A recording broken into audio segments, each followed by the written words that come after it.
Dulles International Airport is one of 5 airports that will start screening airline passengers coming from any Ebola-stricken country. Candace Gibson continues our team coverage now live from Dulles with what that screening will entail. Candace.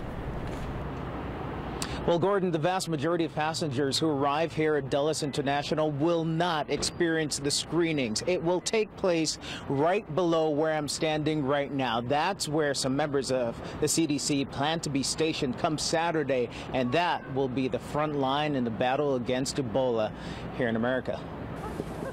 Before they can exit these doors or enter the arms of loved ones, there will be screenings for some international passengers.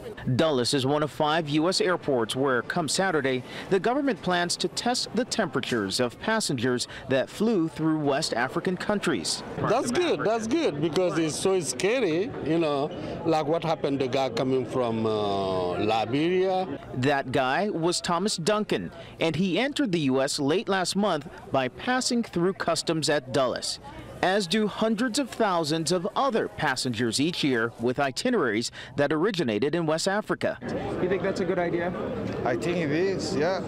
Anything to make the disease doesn't come to this country. The airport only has one direct flight to and from West Africa, South African Airlines Flight 208, but thousands more connect each day through other locations.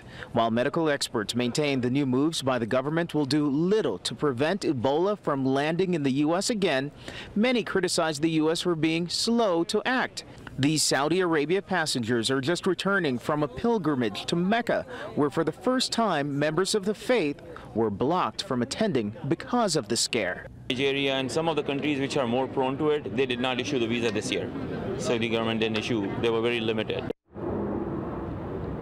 Now, besides the CDC screenings, Customs and Border Patrol agents plan to be on standby. They're going to be interrogating passengers a little bit more to make sure they're not lying about their exposure to Ebola, similar to what Thomas Duncan did.